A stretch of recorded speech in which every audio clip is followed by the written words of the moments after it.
The Unexpected Guest by Agatha Christie. Hello? Is anyone there? I'm so sorry, it's this confounded fog. I've just run my car off the road into a ditch. I haven't the faintest idea where I am. I must have run off the main road somewhere. I've been driving round these topsy-turvy lanes for an hour or more. Are you asleep? Good God. He's dead. Yes. You know? Yes. He's been shot. Through the head. Who? You shot him? Yes. The telephone is on the desk. Telephone? If you want to ring up the police. A few minutes one way or the other won't make any difference. They'll have a bit of a job getting here in this fog anyway. I'd like to know a little more. Who is he? My husband. His name was Richard Warwick. I'm Laura Warwick. I see. Well, hadn't you better sit down? Can I get you a drink? It must have been a shock. Shooting my husband? I should imagine so, yes. Or was it just fun and games? It was fun and games. But I would like that drink. Right. Now then, suppose you tell me all about it. Hadn't you better ring the police? All in good time. Nothing wrong with having a cosy little chat first, is there? I don't... Who are you? How did you happen to come here tonight? My name is Michael Starkweather. I'm an engineer. My mother's family came from this part of the world. I thought I might buy a little house. The last 2 hours, nearer 3, I should think, I've been hopelessly lost, driving round all the twisted lanes in South Wales, ended up in a ditch. Thick fog everywhere. Found a gate, groped my way to this house, tried the handle of the window, it wasn't locked, so I walked in. Whereupon I find... The door opens and the unexpected guest comes in. That saying always frightened me when I was a child. Unexpected guest. Why don't you ring up the police and get it over? Not yet. Why did you shoot him? What do you expect me to say? He drank. He was cruel. I've hated him for years. It's a bit drastic, don't you think? You say you've hated him for years. Why didn't you leave him? Surely that would have been much simpler. I've no money of my own. My dear girl, if you could prove cruelty and habitual drunkenness and all the rest of it, you could get a divorce or separation. Then you get alimony or whatever it is they call it. Have you got children? No, thank God. Well then, why didn't you leave him? Well, you see... Well, now I shall inherit all his money. Oh, no, you won't. The law won't allow you to profit as a result of a crime. Or did you think of that? What did you think? I don't know what you mean. You're not a stupid woman. Suppose I hadn't come knocking at the window just now. What were you going to do? Does it matter? Perhaps not. But I'm interested. What was your story going to be if I hadn't come barging in and caught you here red-handed? Accident? Suicide? It doesn't matter, I tell you. I'm prepared for the worst. Just because I came in through that window? If I had... But you did. Yes, I did. So you're for it. Now, let's go back a little. You've hated your husband for a long time, and tonight he said something that just pushed you over the edge. You snatched up the gun that was lying beside it. Why was he sitting here with a gun beside him anyway? It's hardly usual. That. He used to shoot at cats. Cats? Richard used to be well known as a big game hunter. Oh. That was where we first met in Kenya. Here, let me. Oh. Thank you. We married soon after. Then 2 years later, he had a terrible accident. He was mauled by a lion. He was lucky to escape alive, but he's been a semi-cripple ever since, unable to walk properly. They say misfortune improves your character.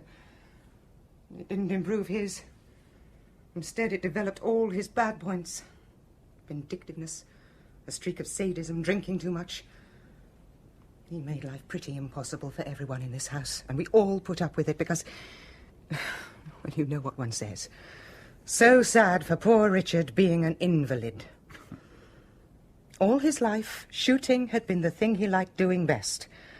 So every night, after we went up to bed, he'd sit there, and Angel, his valet, would bring the brandy and one of his guns and put them beside him. Then he'd have this window wide open, and he'd sit here looking out, watching for the gleam of a cat's eyes, or a stray rabbit, or a dog. He seems to have had a rather perverted sense of humour. Pretty frightening to live with, I should think. He was. Look, must we go on? Can't you realise that you have got to ring up the police? That it would be far kinder to do it now? How much courage have you got? Can you lie, if necessary? And lie convincingly? You're crazy. Probably. You don't know what you're doing. I know very well what I'm doing. I'm making myself an accessory after the fact. But why? Why? For the simple reason, I suppose, that you're an attractive woman. I don't like to think of an attractive woman being shut up in prison for the best years of her life. Everything I've told you may have been lies. It may. Maybe I'm a sucker. But I'm believing you. Now, who exactly is there in this house? There's Richard's mother, and there's Benny, Miss Bennett. She's a kind of combined housekeeper and secretary, an ex-hospital nurse. She's been here for ages. She's devoted to Richard. And then there's Angel. He's a male nurse attendant and valet, and looks after Richard. Oh, and there's Jan. Who's Jan? He's Richard's young half-brother. He lives with us. He's very affectionate and sweet, but... well, he isn't quite like other people. I mean, he's what they call retarded. But you're fond of him, aren't you? Yes, I'm very fond of him. That's really why I couldn't go away and leave Richard, because of Jan. Richard, you see, would have had him sent to an institution. I see. How is it that nobody heard the shot tonight? Oh, Richard's mother's deaf. Benny's room is over on the other side of the house. Angel's quarters are shut off by a baize door. There's Jan, of course. He sleeps in the room over this, but, well, he goes to bed early and he sleeps very heavily. That all seems extremely fortunate. But what are you suggesting? That we could make it look like suicide? No. No, there's no mark of scorching on his temple. The gun must have been fired from a certain distance away. So suicide's out. And it obviously wasn't an accident. That leaves murder. Plain murder. Tell me, did Richard have any enemies? Enemies? Yeah, how about someone from his tiger and lion shooting days? I can't think. Oh, come on, you've told me the kind of man your husband was. There must have been incidents, people, someone who made threats. Justifiable threats, perhaps? There was a man whose child Richard ran over. When was this? About 2 years ago, when we were living in Norfolk. Now, Richard was driving back from Cromer, drunk. He went through a little village at about 60 miles an hour, zigzagging. The child ran out into the road from the inn there. Richard knocked him down, and he was killed instantly. Your husband could drive a car? Yes, he could. It had to be specially built with special controls. What happened about the child? Didn't they get Richard for manslaughter? There was an inquest, of course. Richard was exonerated completely. But weren't there any witnesses? There was the child's father. He saw it happen. And a hospital nurse, Nurse Warburton, was in the car with Richard. Now, according to her, the car was going under 30 miles an hour, and Richard had had only 1 glass of sherry. She said that the accident was quite unavoidable. They believed her, and not the child's father. You see, anyone would believe Nurse Warburton. She seemed the very essence of reliability and accuracy and careful understatement.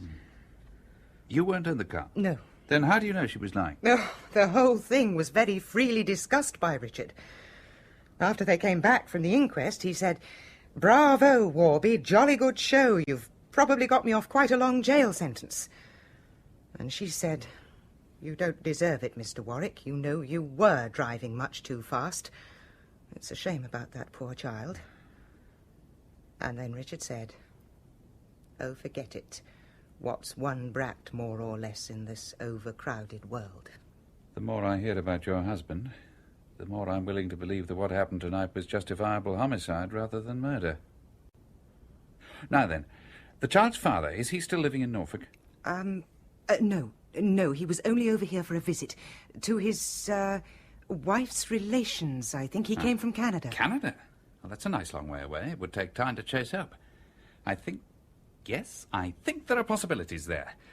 Got any newspapers about? Newspapers? Uh-huh. There are some old ones in the cupboard here, kept for fires. Here. Fine. Just what we want. What are you going to do? Manufacture evidence. Suppose the police find this man. If he still lives in Canada, it'll take a bit of doing. And by the time they do find him, he'll have an alibi all right. I don't like it. My dear girl, you can't afford to be choosy. Now, what was the man's name?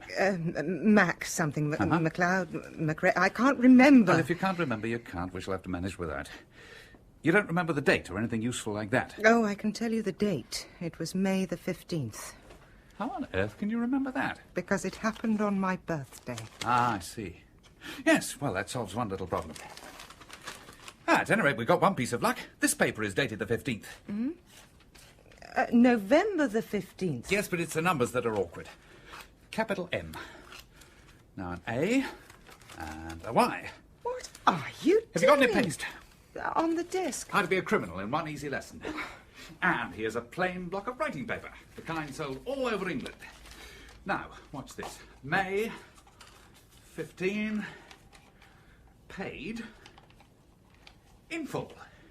I stick the letters on the paper. Tricky with gloves.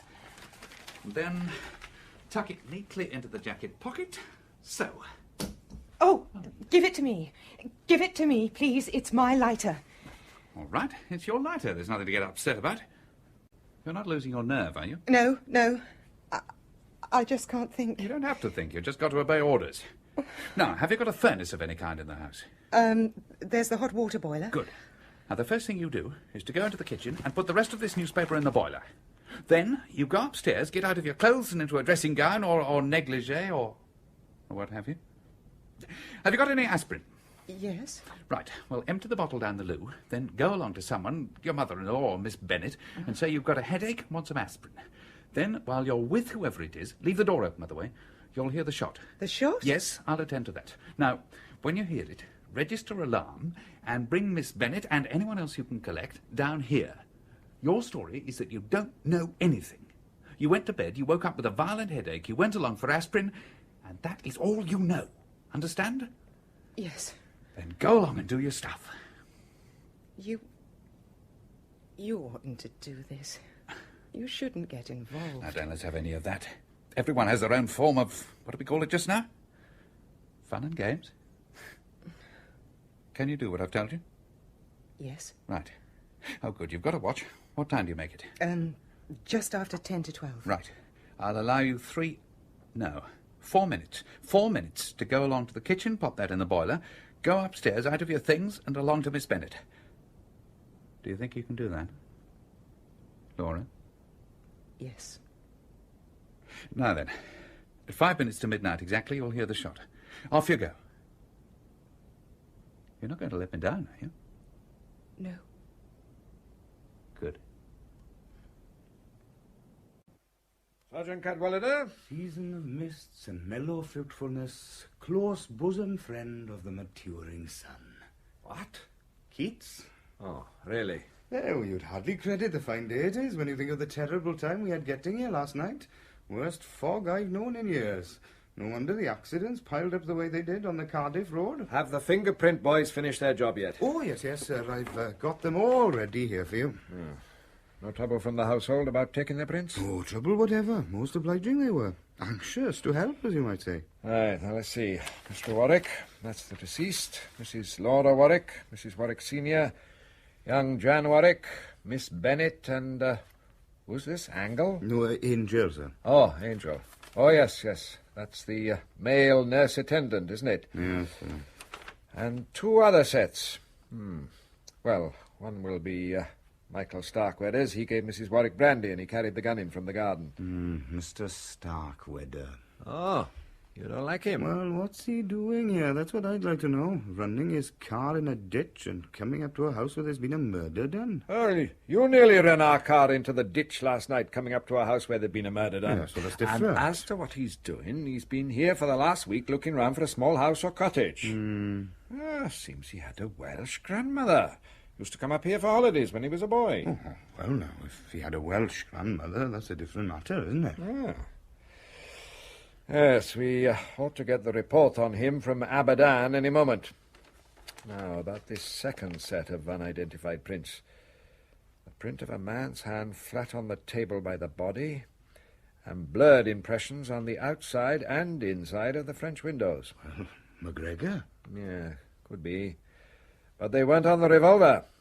Well, you'd say any man would have sense enough to wear gloves. An unbalanced fellow like McGregor wouldn't think of a thing like that. I wonder. Oh, well, it could have been a guest in the house. Well, I understand from Mrs. Warwick there were no visitors to the house yesterday. That manservant might tell us more. Ask him to come in. Huh? Yes, sir. Yeah, Henry Angel. Inspector would like a few words with you. Henry Angel, Yes, sir. sit down, will you? Oh, thank you. Now then, you've been nurse attendant and valet to Mr. Richard Warwick for how long? 3.5 years, sir. Yeah. Do you like the job? I find it quite satisfactory, sir. What was Mr. Warwick like to work for? Difficult. But there were advantages? Yes, sir. I was extremely well paid. Which made up for other disadvantages, eh? Yes, sir. I am trying to accumulate a little nest egg. Ah, I see.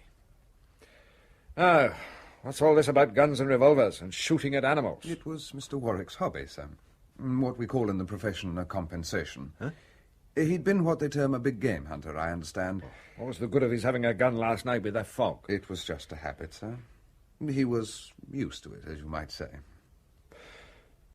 When did you last see him? About 9:45, sir. He had brandy and a glass by his side and the pistol of his choice. I arranged the rug for him and wished him good night. Didn't he go to bed? He always slept in his chair. At 6 a.m, I would bring him tea, and then I would wheel him into his bedroom for a bath, a shave, and so on. He then usually slept until lunchtime. He was rather an eccentric gentleman. Mm-hmm. And this window was shut when you left him? Yes, sir. There was a lot of fog about. Was it locked? No, sir. That window was never locked. I see. You didn't hear a shot last night? No, sir. Well, isn't that rather remarkable? My room is some distance away, along a passage through a baize door. Wasn't that rather awkward in case your master wished to summon you? Oh, no, sir. He had a bell that rang in my room. A very shrill bell, sir. Did you not hear anything? Sergeant Cadwallader speaking. Oh, yes, indeed.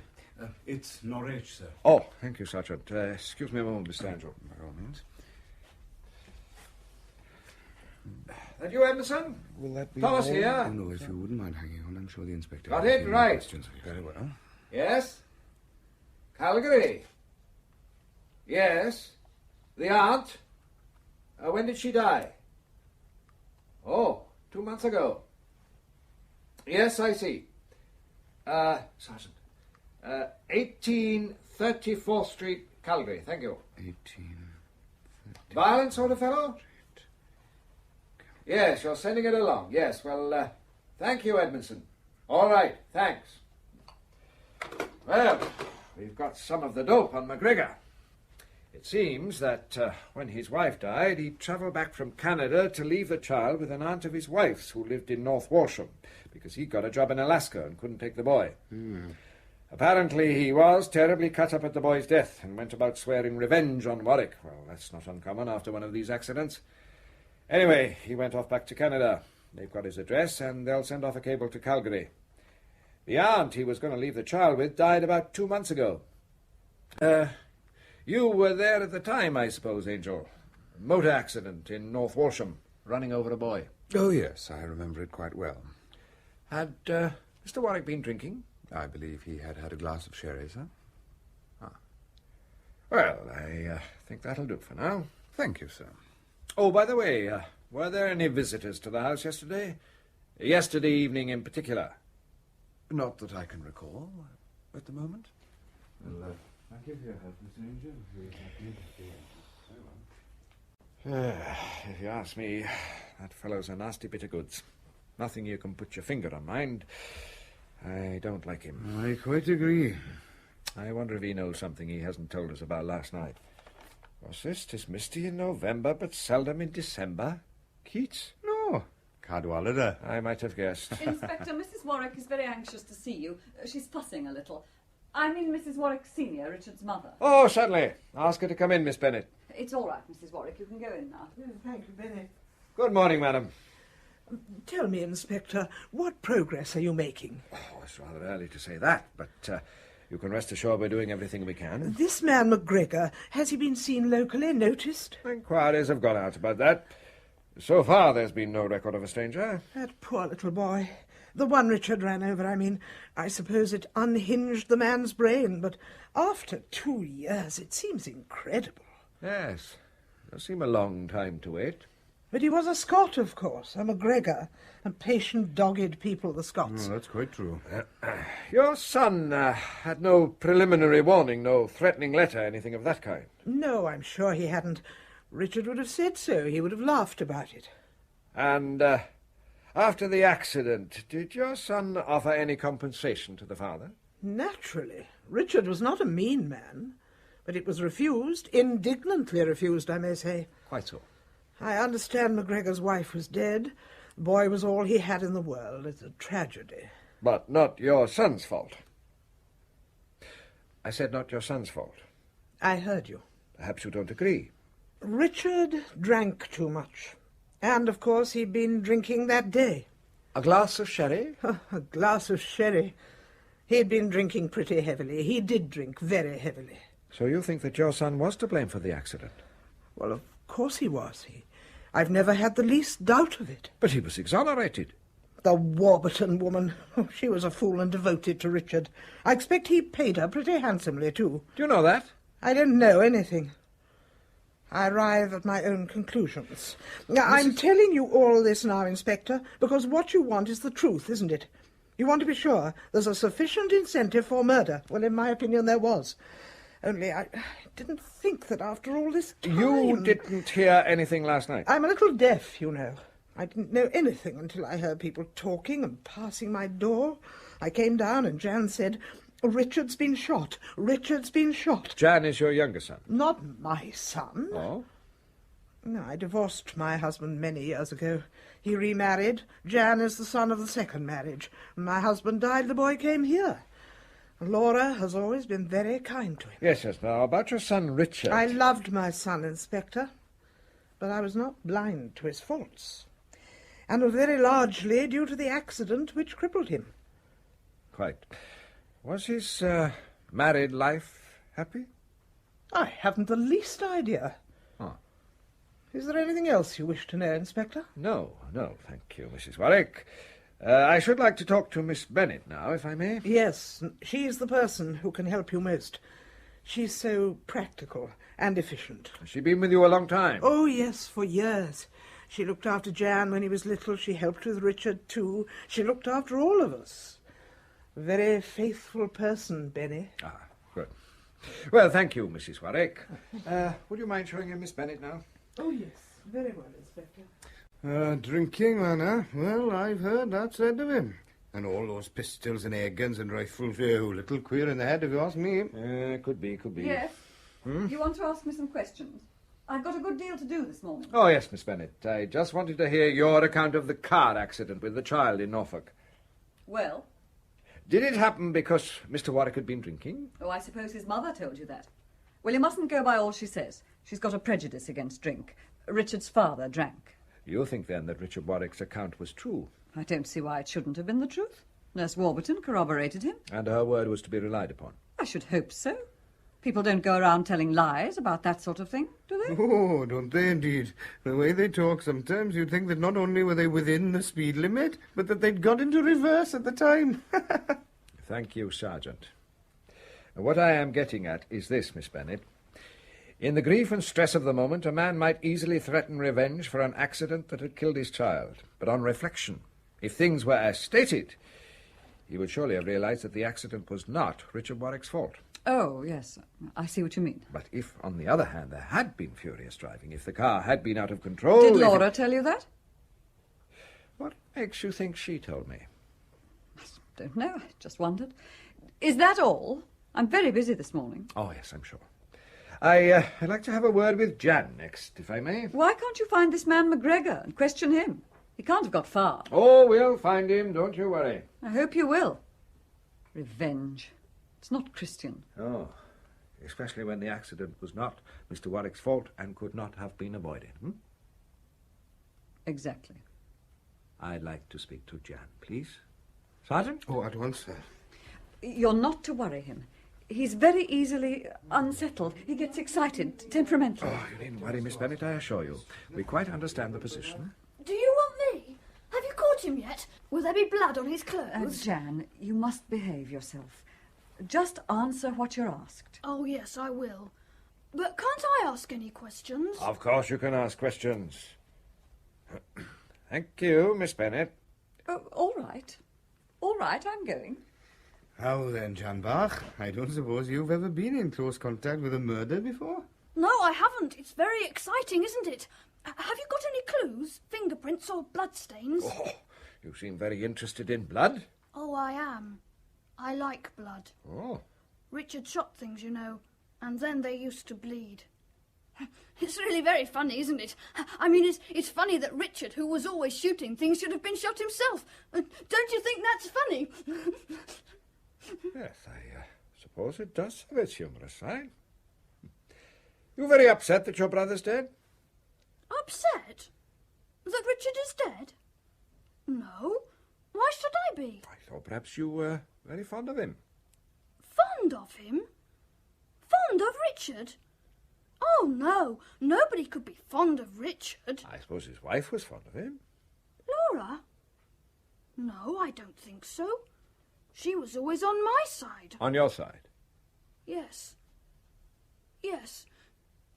When Richard wanted me sent away. Sent away? To one of those places. You know, where they send you and you're locked up and you can't get out. Oh. I wouldn't like to be locked up. I'd hate to be locked up. But nobody can lock me up now, can they? I shouldn't say so. Not now that Richard's dead. Hello, Laura. Am I interrupting? No, of course not, Mrs. Warwick. Is Jan... I was about to ask him if he remembers anything about that accident to the boy in Norfolk, the McGregor boy. Do you remember, Jan? Of course I remember. I remember everything. And what do you know about the accident, Mrs. Warwick? Was it discussed at luncheon that day after the inquest? I don't remember. Oh, yes, Laura. Richard said one brat more or less in the world didn't make any difference. Please. It's quite all right, Mrs. Warwick. It is important, you know, that we get at the truth of that accident. If I had an enemy, that's what I'd do. Wait a long time, and then I'd come creeping along in the dark with my gun, and then bang, bang, bang! Be quiet, Jan. Oh, Laura, are you angry with me? No, darling, I'm not angry, but don't get excited. I'm not excited. Who's there? Sounds like Mr. Starkweather. Look here, I can't spend all day kicking my heels in the police station. I've got things to do. I've got 2 appointments with a house agent today. Oh, good morning, Mrs. Warwick. I'm so sorry. Good morning. Mr. Starkweather, last night, did you lay your hand on this table and subsequently push the window open? Don't know. May have done, can't remember. Oh, I beg your pardon, sir. Here are Mr. Starkweather's prints, sir. The constable brought them, and the ballistics report. Ah, good. Let's see. Well, the bullet that killed Richard Warwick definitely came from this gun. As to the fingerprints, we'll soon see. Sergeant? You've just come back from Aberdan, haven't you? What's Aberdan like? Hot. Oh. How are you today, Mrs. Warwick? Feeling better? Oh, yes, thank you. I've got over the shock now. Good. Well, this seems to settle it. They're not your prints. Huh? What's that? Your prints are on the window, decanter, glass, and cigarette lighter. The prints on the table are not yours. Well, that settles it then. Since there were no visitors here last night, No. they must be McGregor's. McGregor's? You sound surprised. Yes, I am rather. I mean, I should have expected him to have worn gloves. He handled a revolver with gloves. And was there any quarrel, Mrs. Warwick? Or was nothing heard but the shot? Benny and I, we just heard the shot. Julian! Julian! Laura, I've just heard... Oh, I'm most terribly sorry. Oh, good morning, Major Farrer. This is an extraordinary business. Poor Richard. It is exciting, isn't it? Huh? Yes, of course it's exciting. Oh, Major, this is Mr. Starkweather. Major Farrer, who may be our next Member of Parliament. He's contesting the by-election. How do you do? How do you do? Mr. Starkweather actually saw the murderer leaving last night. Yes, I'd run my car into a ditch. I was coming up to the house to see if I could telephone and get some help. Which way did this man go? No idea. Vanished into the mist like a conjuring trick. You told Richard someone would shoot him one day, didn't you, Julian? Did I? I don't remember. Oh, yes, you did. At dinner. You know, you and Richard were having a sort of argument. You said, "One of these days, Richard, somebody will put a bullet through your head." A remarkable prophecy. Oh, well, Richard and his guns were pretty fair nuisance value, you know. People didn't like it. Yes.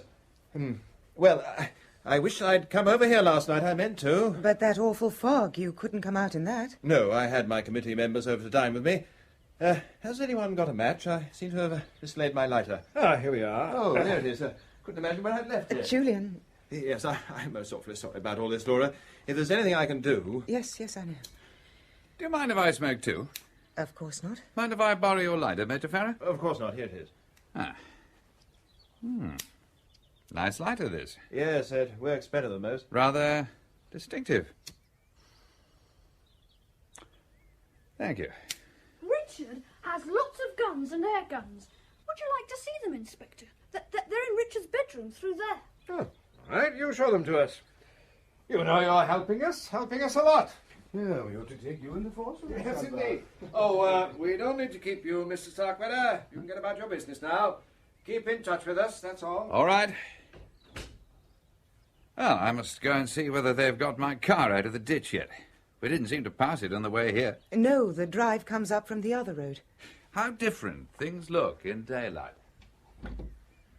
Julian, that lighter, I said it was mine.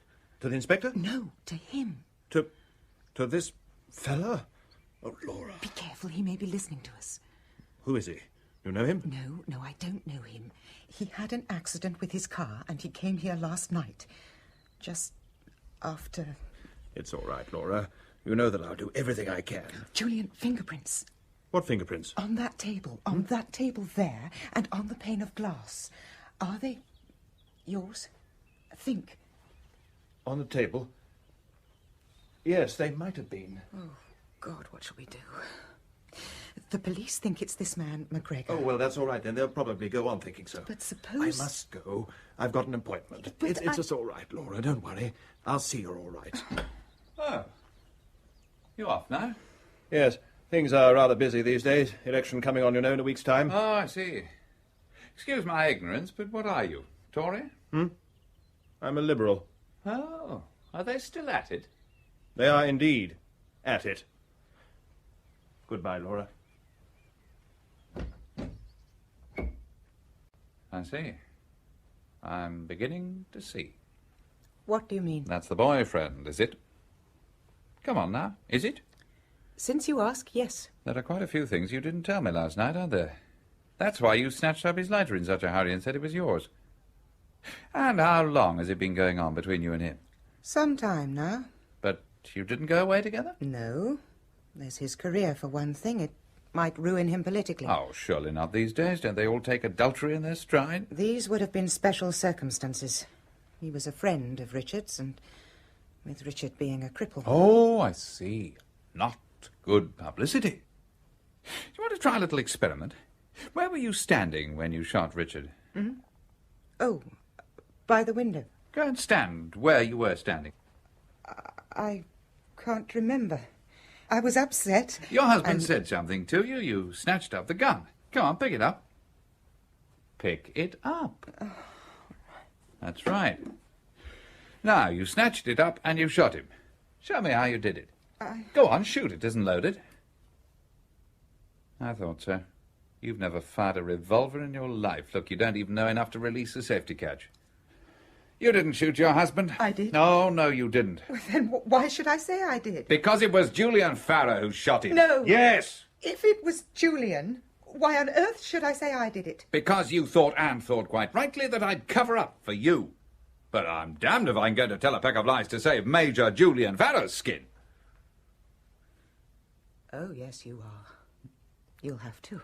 You can't back out now. You've told your story to the police. You can't change it. What? Whatever you know or think, you've got to stick to your story. You're an accessory after the fact. You said so yourself. Well, I'm damned. You little bitch.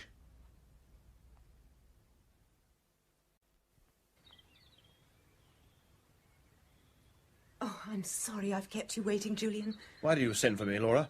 I've been expecting you all day. I've been up to my ears ever since this morning. And in any case, don't you see, Laura, that it's much better we shouldn't meet? There are things we've got to discuss. Do you know that Angel is setting out to blackmail me?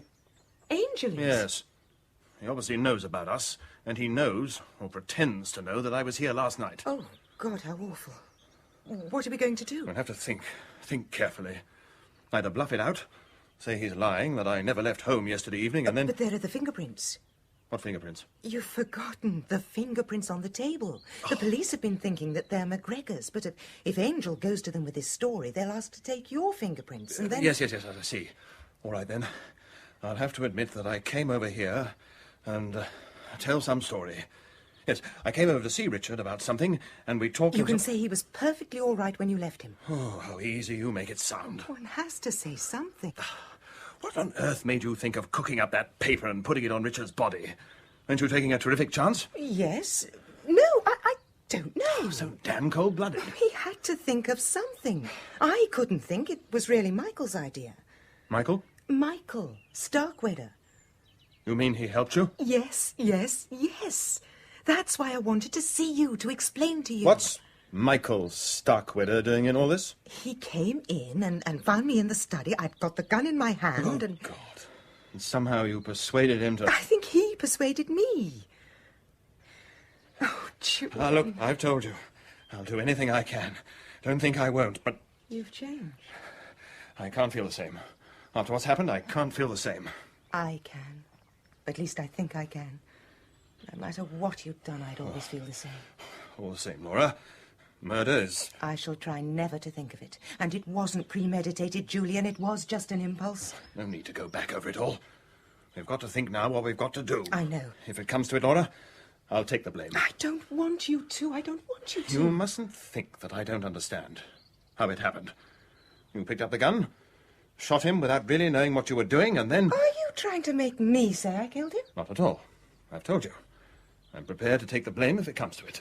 But you said... Listen. You knew how it happened. I don't think you did it deliberately. I know quite well that you only shot him because... I shot him? Are you really pretending to believe that I shot him? For God's sake, let's be honest with each other. I didn't shoot him, and you know it. Well, then who did? Laura, are you trying to say that I shot him? I heard the shot. And your footsteps on the path going away. I came down, and there he was, dead. I didn't shoot him. I came over here to see him, to tell him that after the election we'd got to come to some arrangement about a divorce. I heard a shot just before I got here. I just thought it was Richard up to his tricks, as usual. I came into the study, and there he was, dead. I don't understand. It could have been suicide. No, because there would have been... Laura, now Richard's dead. His pistols and guns belong to me, don't they? I mean, I'm his brother. I'm the next man in the family. Now, Jan. Benny won't let me have them. She treats me like a child, but I'm not a child. I'm a man, 13 nearly. I'm going to do what Richard did. I'm going to shoot squirrels and birds and cats. I might shoot people if I don't like them. Listen, Jan, darling, it's a very worrying time for all of us, and Richard's things don't belong to anybody until the lawyers have come and read his will and granted what they call probate. Until then, we all have to wait and see. Do you understand? I understand what you tell me, Laura. I love you, Laura. I love you very much. Yes, dear, I love you. You're glad Richard's dead, aren't you? No, I'm not glad. Oh, yes, you are. Now you can marry Julian. Jan? Oh, silly old Benny. Now, do be nice to Benny. She's having such a lot of trouble and worry over all this. You must help her, Jan. You're the man of the family now. All right, all right. For your sake, Laura. Benny? Benny? I'd no idea he knew about us. That's the trouble with people like Jan. You never know how much or how little they do know. He gets rather easily out of hand, doesn't he? He gets easily excited, yes. But now that Richard isn't here to tease him, he'll calm down. Good afternoon. Oh. Good afternoon. Oh, how's everything? Bright and cheerful? I see. Two's company and three's none. Oh, please don't. As a matter of fact, I've come for two reasons. First, to say goodbye. My character's been cleared. High-level cables from Abadan saying what a fine, upright fellow I am. So, I'm free to depart. Oh, I'm sorry you're going so soon. That's nice of you, considering the way I butted into your family murder. But I came in by the garden for another reason. The police brought me up in their car. And although they're being very tight-lipped about it, it's my belief there's something up. They're in the study now. Doubtless you'll hear all about it. Shall we join them?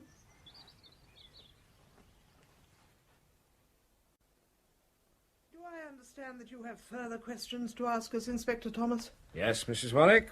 You still have no news of this man McGregor? On the contrary. He's been found? Yes. Really? You've arrested him? That would be impossible, Miss Bennet. Impossible? Why? Because he's dead. Was dead? John McGregor died in Alaska over 2 years ago, not very long after he returned to Canada from England. Dead? That makes a difference, doesn't it? It wasn't John McGregor who put that revenge note on the dead body of Mr. Warwick. But it's clear, isn't it, that it was put there by someone who knew all about McGregor and the accident in Norfolk, which ties it in very definitely with someone in this house. No. It could have been... Yes, Miss Bennet? Nothing. Before you get busy with routine, Inspector, there's something I must mention. Mrs. Warwick has just told me that there are some fingerprints you're anxious to identify. On this table, I think you said. In all probability, Inspector, they're mine. You were over here last night, Major Farrar? Yes, I came over, as I often do after dinner, to have a chat with Richard. And you found him... Very moody and depressed, so I didn't stay long. What time was this, Major Farrar? I really can't remember. 10:30, thereabouts? There was no quarrel, hard words? Certainly not. Excuse me, Inspector. I'm late. I've got to take the chair at the town hall, if you don't mind. Ah, yes, of course. Mustn't keep the town hall waiting. But I'm sure you'll understand, Major Farrar, that I should like a full statement from you of your movements last night. Tomorrow morning, perhaps? I understand. Perfectly. Shall we say 10 o'clock tomorrow morning? And my solicitor will be present? So, Mrs. Warwick, did you see Major Farrar when he came here last night? I don't think Mrs. Warwick feels like answering any questions just now. Indeed, Mr. Starkweather. And what business is it of yours? Mr. Starkweather is quite right. I don't want to answer any questions. Very well. Then I shall come back later. But I must speak. Tell them. Mr. Starkweather is right, Laura. The less you say now, the better. We must get in touch with Mr. Adams at once. Mr. Adams? Our solicitor. Ring him up now, Benny. Use the extension upstairs. Right. Laura, go with her. I want to talk to Mr. Starkweather. Yes, but... Now, don't worry, my dear. Come along, Laura. Mr. Adams will help us to sort things out, my dear.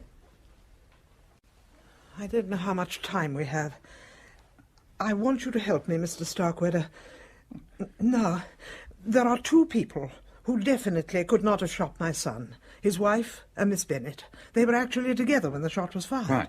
But though Laura couldn't have shot her husband, she could have known who did. Accessory before the fact? She and Julian Farrar in it together, is that what you mean? It's not what I mean. Julian Farrar didn't shoot my son. How can you possibly know that? I do know it. I'm going to tell you, a stranger, what none of my family knows. I am a woman who has not very long to live.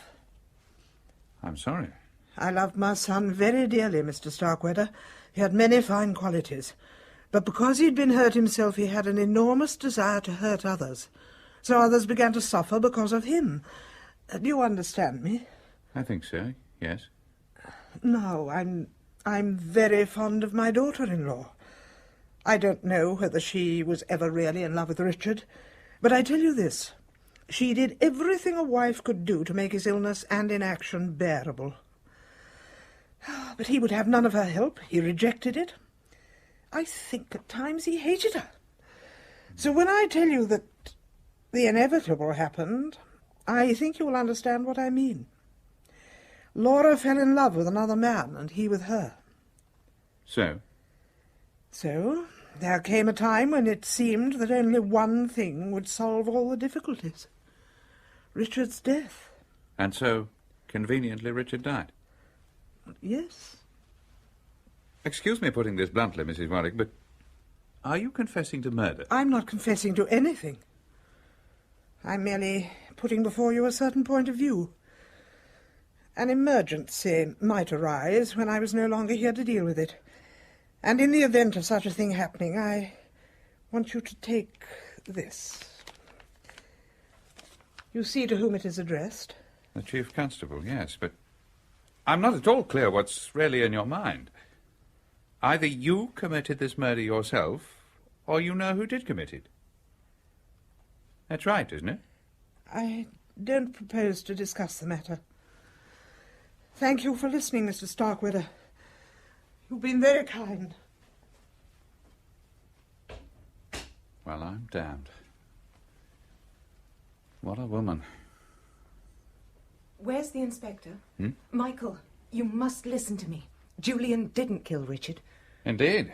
Did he tell you so? You don't believe me, but it's true. You see, he thought I'd killed Richard. That's not exactly surprising. I thought so too, didn't I? But he couldn't take it. It made him feel differently towards me. Whereas when you thought he'd killed Richard, you took it in your stride without turning a hair. Women are wonderful. What made Julian come out with the damaging fact that he was here last night?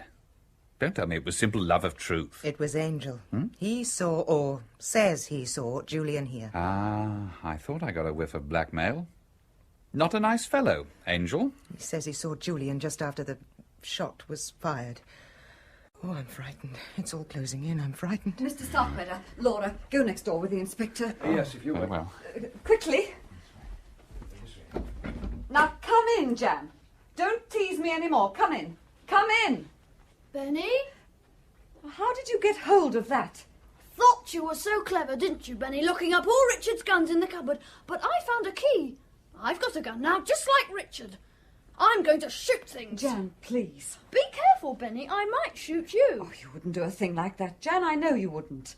No, I wouldn't. It's not as though you were just a careless boy. You're a man now, aren't you? Yes, I'm a man. Now Richard's dead, I'm the only man in the house. That's why I know you wouldn't shoot me. You only shoot an enemy. That's right. But you like killing things, don't you, Jan? It's exciting to kill things. You didn't want Richard to have you sent away, did you? He said he would. He was a beast. You said to him once that you'd kill him if he was going to send you away. Did I? But you didn't kill him. Who says so? Perhaps I did. Oh, no. It wouldn't be you. You're only a boy. You wouldn't have dared. You think I wouldn't have dared? Is that what you think? Of course you wouldn't have dared to kill Richard. You'd have to be very brave and grown up to do that. You don't know everything, Benny. I'm much cleverer than you are. I know things you don't know. Have you got some big secret now? Big secret. Big secret. You'd be frightened if you knew. Would I? Would I be frightened? Nobody knows anything about me, really, or the things I can do. Silly old Richard, sitting there and shooting at silly old birds. He didn't think anyone would shoot him, did he? No, that was his mistake. Yes, that was his mistake. He thought he could send me away, didn't he? I showed him. Did you? How did you show him? Shan't tell you. Perhaps I can guess what you did, but I won't say. It'll be just your secret, won't it? Yes, it's my secret. Nobody knows what I'm like. I'm dangerous. Richard didn't know how dangerous you were. He must have been surprised. He was. He was surprised. His face went all silly. And then his head dropped down when it was done. And there was blood. And he didn't move anymore. I showed him. He won't send me away now. Give me the gun, Jan. Oh, no, you don't. Nobody's going to take my gun away from me. If the police come and try and arrest me, I shall shoot them. Oh, there's no need to do that. No need at all. You're clever. You're so clever that they will never suspect. Silly old police! Silly old police! Silly old Richard! After him, Sergeant, quick. Right, sir. Now then, John, come back here. There, Miss Bennett, you mustn't take on so. You did very well. I've known all along. You see, I know better what Jan is like than anyone else.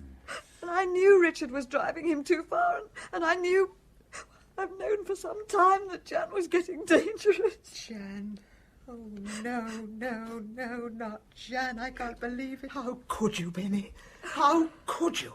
I thought at least you would be loyal. There are times when truth is more important than loyalty. Oh. You didn't see, any of you, what was happening. He's a dear boy, a sweet boy, but When they get above a certain age, then they get dangerous. I think I can take it upon myself to say that he'll be treated with humanity and consideration. It'll mean detention, but in comfortable surroundings. And that, you know, is what it would have come to soon in any case. Yes, you're right. I'm sorry, Benny. You said that nobody knew he was dangerous. I knew. But I couldn't bring myself to do anything about it. somebody had to do something. Sir! What's happened, man? It's terrible what I've got to tell you. Oh, God, man, your hand! He shot at me up there on the edge of the spinney. Shot at me twice, and the second time when he got me in the hand. I tried to get the gun away from him, but, well, I was hampered, you see, with my hand. Yes, what happened? His finger was on the trigger and it went off. He's shot through the heart. He's dead. Where is he? I'll come with you and show you. No, you better stay here. No, I'm all right now. I'll do all right till we get back. Come on. I'm more sorry than I can say, but perhaps it's all for the best. Yes, it is for the best. He's out of it now, poor boy.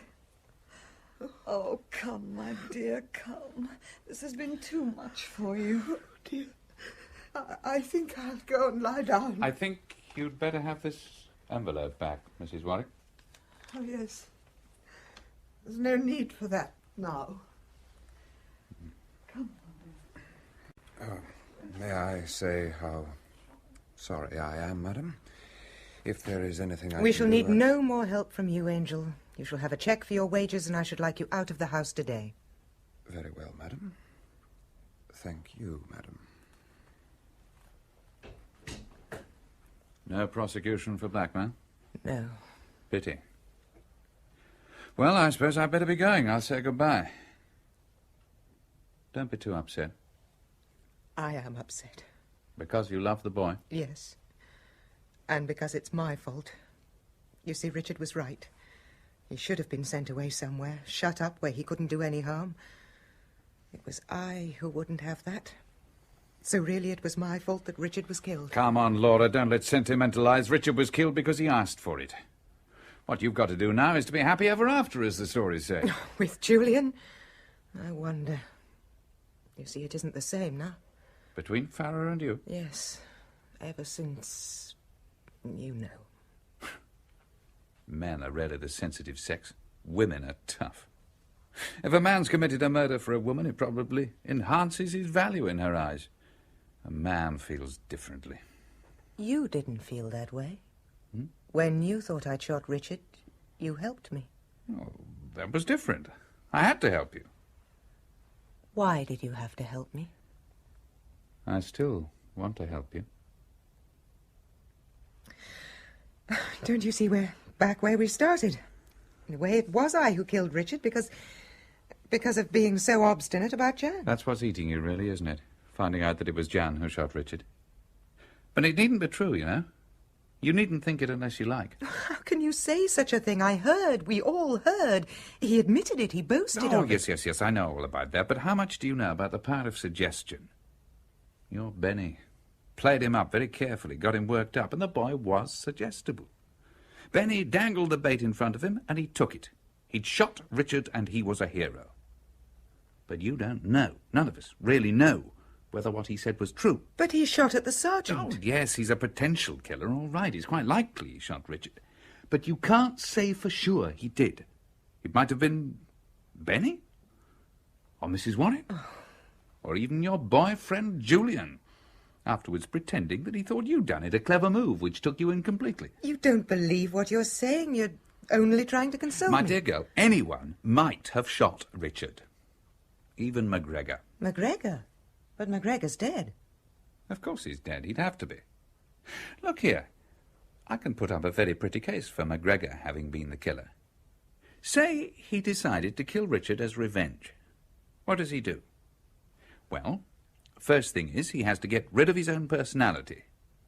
Well, it wouldn't be difficult to arrange for a death in some remote part of Alaska. Then he changes his name, and he starts building up a new personality for himself in some other country, some other job. Go on. He keeps tabs on what's going on over here, and when he knows that you've left Norfolk and come to this part of the world, he lays his plans. He shaves his beard, dyes his hair, and all that sort of thing, of course, and then, on a misty night, he comes here. Now, let's say it goes like this. Let's say MacGregor says, I've got a gun, and so have you. I'll count 3 and we both fire. I've come to get you for the death of my boy. You know, I don't think your husband was quite the fine sporting fellow you think he was. I have an idea he mightn't have waited for 3. You say he was a damn good shot, but this time he missed. And the bullet went out into the garden, where there are a good many other bullets. But MacGregor doesn't miss. He shoots and kills. Drops his own gun by the body, takes Richard's, goes out of the window, and presently he comes back. Comes back? Why? Well, suppose he has an accident and can't get away from here. What can he do? Only one thing. Come up to the house and discover the body. You speak as though you know just what happened. Of course I know. Don't you understand? I'm MacGregor. You? Goodbye, Laura. Wait, come back. Come back. Oh, Michael, come back.